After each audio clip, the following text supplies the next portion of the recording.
Hello दोस्तों, स्वागत है आपका जनरल साइंस के इस वीडियो में। मैं राजकुमार और आप देख रहे हैं ऑनलाइन क्लासेस बाय प्रिया। आज के इस वीडियो में मैंने जनरल साइंस के महत्वपूर्ण 20 प्रश्नों को शामिल किया है। मुझे आशा है कि आपके लिए ये 20 प्रश्न बहुत ज़रूरी और महत्वपूर्ण होंगे और आपके स्टडीज़ में मदद करेंगे। तो चलिए शुरू करते हैं। हमारा पहला प्रश्न है, प्रकाश किस रूप में संचरित होता है? In which form light is conducted? हमारे ऑप्शन है चुंबकीय तरंग, मैग्नेटिक वेव, विद्युत चुंबकीय तरंग, इलेक्ट्रोमैग्नेटिक वेव, विद्युत तरंग, इलेक्ट्रोवेव। तो इसका सही जवाब है विद्युत चुंबकीय तरंग। हमारा प्रकाश विद्युत चुंबकीय तरंग के रूप में संचारित होता है। अगला क्वेश्चन है, प्रकाश की तरंग दैर्घ्य होती है। What is the wavelength of light? हमारे ऑप्शन है 3900 से 7800 एंगस्ट्रॉन्ग, 5000 से 7000 एंगस्ट्रॉन्ग, 6000 से 7000 एंगस्ट्रॉन्ग। तो इसका सही जवाब है 3900 से 7800 एंगस्ट्रॉन्ग। प्रकाश की तरंग दैर्घ्य 3900 से लेकर 7800 एंगस्ट्रॉन्ग होती है। चलिए हमारा नेक्स्ट क्वेश्चन है, प्रकाश ऊर्जा के छोटे पैकेट्स को क्या कहते हैं? What is the name of small packets of light energy? हमारे ऑप्शन है प्रोटॉन्स, हमारा दूसरा ऑप्शन है फोटॉन और हमारा तीसरा है इलेक्ट्रॉन। तो इसका सही जवाब है photon.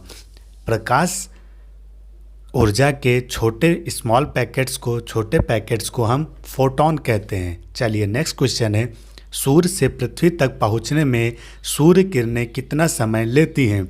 How much time taken by sun rays to reach the earth? हमारे ऑप्शन है 8 मिनट 16.6 सेकेंड, 8 मिनट, 9 मिनट। तो इसका सही जवाब है 8 मिनट 16.6 सेकेंड। सूर्य से पृथ्वी तक सूर्य किरणें आने में 8 मिनट 16.6 सेकेंड लेती हैं। चलिए नेक्स्ट क्वेश्चन है, चंद्रमा से परावर्तित होकर प्रकाश को पृथ्वी तक पहुंचने में कितना समय लगता है?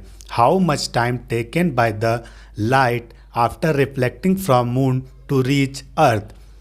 तो हमारे ऑप्शन है 1.30 सेकेंड, 1.28 सेकेंड, 1.35 सेकेंड। तो इसका सही जवाब है 1.28 सेकेंड। चंद्रमा से पृथ्वी तक पहुंचने में प्रकाश 1.28 सेकेंड लेता है। हमारा छठा प्रश्न है, कांच किस प्रकार की वस्तु है? Glass is which type of body? हमारे ऑप्शन है प्रदीप्त वस्तु, ल्यूमिनस बॉडी, पारदर्शक वस्तुएं, ट्रांसपेरेंट बॉडी, अपारदर्शक वस्तुएं, ओपेक बॉडी। तो इसका सही जवाब है ट्रांसपेरेंट बॉडी। हमारा कांच ट्रांसपेरेंट बॉडी होता है, पारदर्शक वस्तु होती है। चलिए नेक्स्ट क्वेश्चन है, आसमान का रंग नीला प्रकाश के किस गुण के से दिखाई देता है? Sky seems blue because of which property of light? हमारे ऑप्शन है प्रकाश का प्रकीर्णन, प्रकाश का परावर्तन, प्रकाश का विवर्तन। तो इसका सही जवाब है प्रकाश का परिकीर्णन, स्कैटरिंग ऑफ लाइट। हमारा आसमान नीला स्कैटरिंग ऑफ लाइट की वजह से दिखाई देता है। चलिए हमारा नेक्स्ट क्वेश्चन है, गाड़ी के हेडलाइट में कौन सा दर्पण लगा होता है? Which kind of mirror used in motorcycle headlight? हमारे ऑप्शन हैं अवतल दर्पण, कॉनकेव मिरर, उत्तल दर्पण, कॉन्वेक्स मिरर, समतल दर्पण, प्लेन मिरर। तो इसका सही जवाब है कॉनकेव मिरर, अवतल दर्पण। गाड़ी के हेडलाइट में अवतल दर्पण लगा होता है। चलिए नेक्स्ट क्वेश्चन है, सोडियम परावर्तक लैंप में किस प्रकार का दर्पण इस्तेमाल होता है? Which kind of mirror used in sodium refractor lamp? तो हमारे ऑप्शन है अवतल दर्पण, कॉनकेव मिरर, उत्तल दर्पण, कॉन्वेक्स मिरर, समतल दर्पण, प्लेन मिरर। तो इसका सही जवाब है उत्तल दर्पण। उत्तल दर्पण सोडियम रिफ्लेक्टर लैंप में इस्तेमाल होता है। चलिए नेक्स्ट क्वेश्चन है, हीरा का चमकना उदाहरण है। Glisten of diamond is example of? पूर्ण आंतरिक परावर्तन, टोटल इंटरनल रिफ्लेक्शन, प्रकाश का परिकीर्णन, स्कैटरिंग ऑफ लाइट, प्रकाश का परावर्तन, रिफ्लेक्शन ऑफ लाइट। तो इसका सही जवाब है टोटल इंटरनल रिफ्लेक्शन, पूर्ण आंतरिक परावर्तन। हीरा पूर्ण आंतरिक परावर्तन के गुण के कारण ही चमकता है। जो हमारा प्रकाश होता है उसमें पूर्ण आंतरिक परावर्तन का गुण होता है, जिसकी वजह से हीरा चमकता है। चलिए नेक्स्ट क्वेश्चन है, एक ब्रिटिश थर्मल यूनिट में कितने कैलोरी होता है? How much calories in one British thermal unit?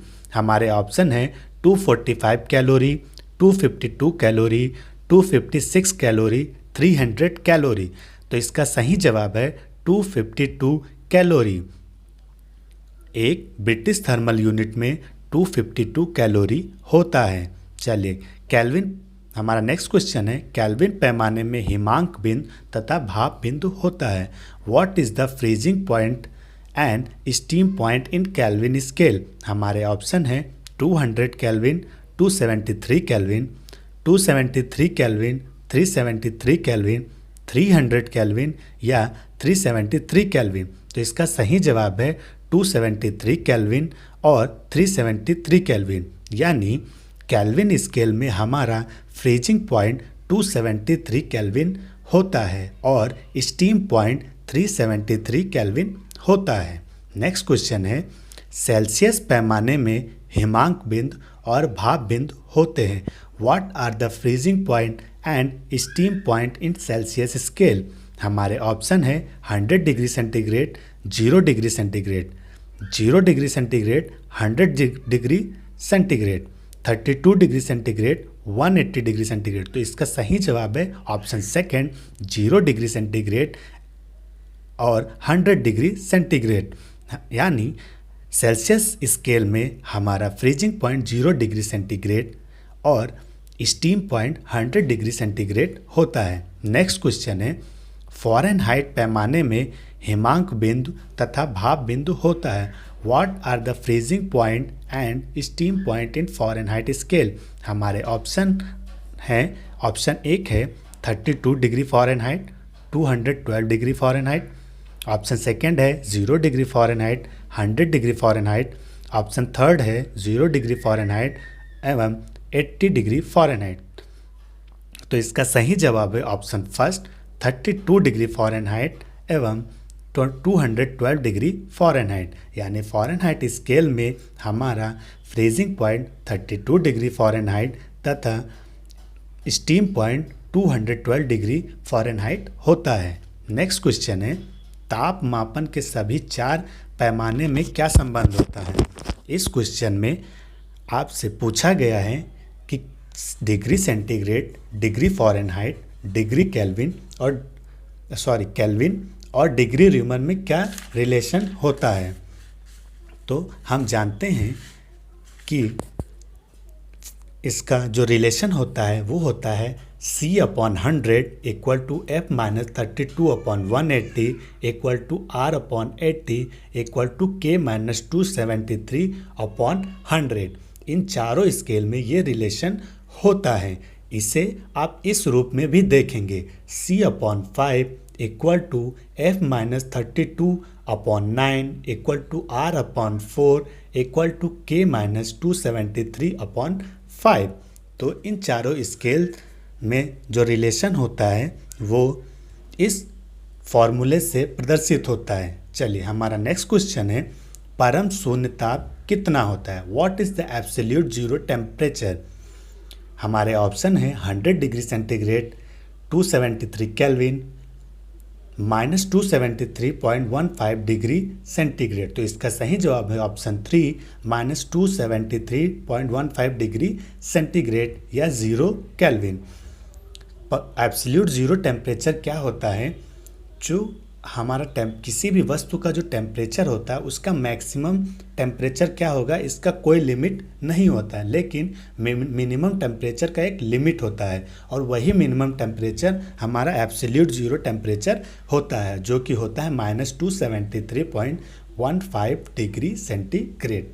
चलिए नेक्स्ट क्वेश्चन है, इनमें से किस पैमाने में डिग्री का प्रयोग नहीं करते हैं? In which scale we are not using symbol degree? हमारे ऑप्शन है सेल्सियस, र्यूमर, फ़ारेनहाइट, केल्विन। तो इसका सही जवाब है ऑप्शन 4, केल्विन। केल्विन को प्रदर्शित करने के लिए सिंबल के रूप में सिर्फ के का यूज़ किया जाता है और सभी तीनों स्केल्स को प्रदर्शित करने के लिए डिग्री सेंटीग्रेड या डिग्री का इस्तेमाल करते हैं, जैसे सेल्सियस के लिए डिग्री सी, र्यूमर के लिए डिग्री आर, फ़ारेनहाइट के लिए डिग्री एफ और केल्विन के लिए सिर्फ के होता है। तो इसका सही जवाब है केल्विन। हमारा नेक्स्ट क्वेश्चन है, पारा थर्मामीटर का आविष्कार किस वैज्ञानिक ने किया था? Who invented mercury thermometer? हमारे ऑप्शन है न्यूटन, फ़ारेनहाइट, केपलर, एडिसन। तो इसका सही जवाब है ऑप्शन 2 फ़ारेनहाइट। फ़ारेनहाइट ने मर्करी थर्मोमीटर का आविष्कार किया था। चलिए नेक्स्ट क्वेश्चन है, बर्फ की विशिष्ट ऊष्मा कितनी होती है? Specific heat of ice. हमारे ऑप्शन हैं 2000 जूल पर केजी केल्विन, 2100 जूल पर केजी केल्विन, 2200 जूल पर केजी केल्विन। तो इसका सही जवाब है ऑप्शन 2 2100 जूल पर केजी केल्विन। यानी बर्फ की स्पेसिफिक हीट 2100 जूल पर केजी केल्विन होती है। हमारा लास्ट क्वेश्चन है इस वीडियो का, जल की गुप्त ऊष्मा क्या होती है? What is the latent heat of vaporisation of water? यानी जो हमारा वाष्प होता है, जो जल को गर्म करने से जो हमें वाष्प होती है, उसका ऊष्मा या गुप्त ऊष्मा कितनी होती है? तो हमारे ऑप्शन है 500 कैलोरी पर ग्राम, 540 कैलोरी पर ग्राम, 600 कैलोरी पर ग्राम। तो इसका सही जवाब है ऑप्शन 2 540 कैलोरी पर ग्राम। इसीलिए भाप से जलना बहुत ही कष्टकारी होता है। जब हमें भाप से जलते हैं तो हमें जल्दी उसका एहसास होता है और ज़्यादा जलन होती है। तो इस वीडियो में यही 20+20 क्वेश्चन आपको देखने को मिले और मुझे आशा है कि ये आपकी स्टडीज़ में आपको हेल्प करेंगे ये क्वेश्चन। अगर आपको ये वीडियो अच्छा लगा तो इसे लाइक करें, इसे अपने दोस्तों में शेयर करें और इस चैनल को सब्सक्राइब करें और प्लीज़ बेल आइकन दबाना ना भूलें, ताकि आपको इस चैनल के माध्यम से general science, mathematics, reasoning, current affairs के वीडियोज़ रोज़ मिलते रहें। Thank you.